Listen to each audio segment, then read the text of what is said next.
Hello student, पहले हमने जो उसका हिसाबी पद्धति के अंदर अर्थ सीखा था।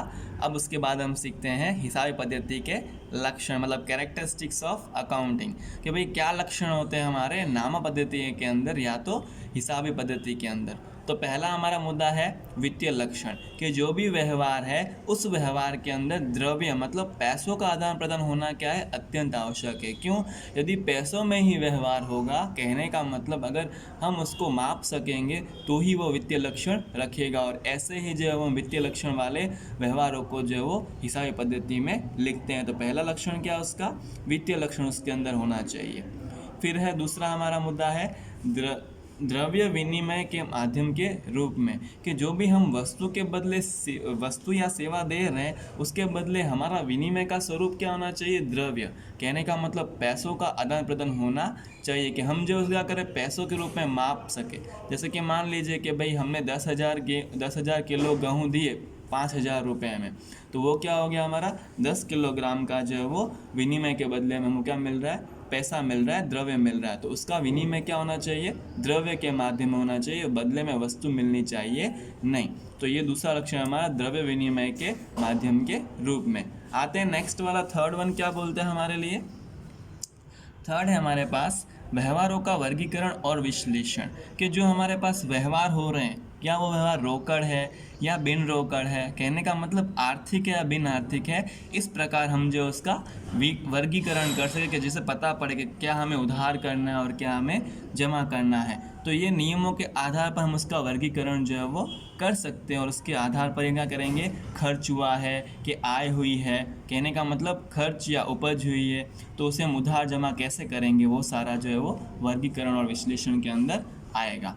और फोर्थ वन है हमारा, चौथा वाला, व्यवहारों का अर्थघटन, कि मान लीजिए कि बात किया हमने कि भाई हमने जो 5,000 रुपये चुकाए हैं, तो चुकाया मतलब क्या है, खर्च है।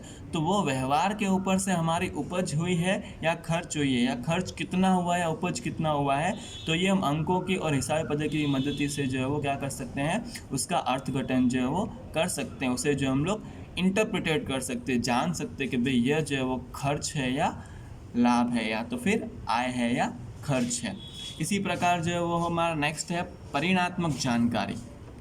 परिणात्मक मतलब कि जो हमारे पास जो है वो परिणाम प्राप्त होता है, कि वर्ष के अंत में हमको जो है वो धंधे में 5,000 का लाभ हो रहा है, या 1,00,000 का लाभ हो रहा है, या 30,00,000 का लाभ हो रहा है। तो वो जो हिसाबी पद्धति है वो वर्ष के अंत में जो हमें अपने हिसाब के परिणाम दर्शाता है, कि भाई वर्ष के अंतर्गत हमारी कितनी संपत्तियाँ हो गई, कुल कितना दायित्व हमको चुकाना है, कितनी हमारे पास जो पूंजी पड़ी है, तो वगैरह सारे जो हमारे पास वित्तीय परिणाम है, वो सारे परिणाम जो हमारे किसके आएंगे, परिणात्मक जो है वो जानकारी से हम प्राप्त कर पाएंगे। तो हिसाबी जानकारी जो हमारे लिए क्या है, परिणात्मक जानकारी है।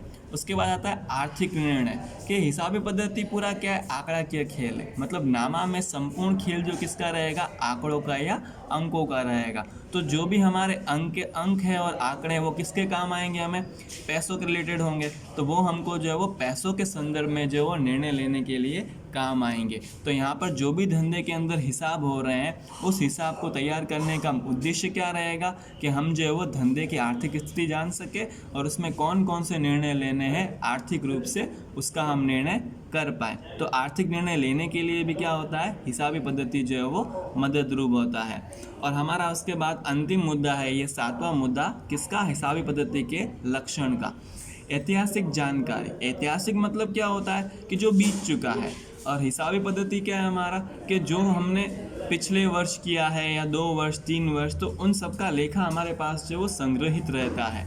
तो उसे हम क्या कर सकते हैं, वर्तमान काल में ऐतिहासिक जानकारी जो जान सकते हैं, देख सकते हैं, समझ सकते हैं, और यदि हमें जो वो उसमें तुलना करना हो तो हम क्या कर सकते हैं, पिछले वर्ष और इस वर्ष के बीच जो वो तुलना भी कर सकते हैं। तो ये हमारा हिसाब पद्धति क्या है, ऐतिहासिक जानकारी, घटना या व्यवहार को भी हमें दर्शाता है, कि भाई उस समय हमारे हिसाब की कैसी परिस्थिति थी, या धंधे की जो है वो आर्थिक स्थिति कैसी थी। तो हम भूतकाल और वर्तमान काल के बीच जो है वो तुलना करने के लिए भी उपयोगी होता है। अतः हम कह सकते हैं कि हिसाबी पद्धति का एक लक्षण ये भी है कि वो ऐतिहासिक जानकारी हमें प्रदान करती है। तो ये आप जो वो सातों के साथ मुद्दे लिखेंगे नोटबुक में, ठीक है, और फिर मुझे भेजेंगे। Okay, thank you.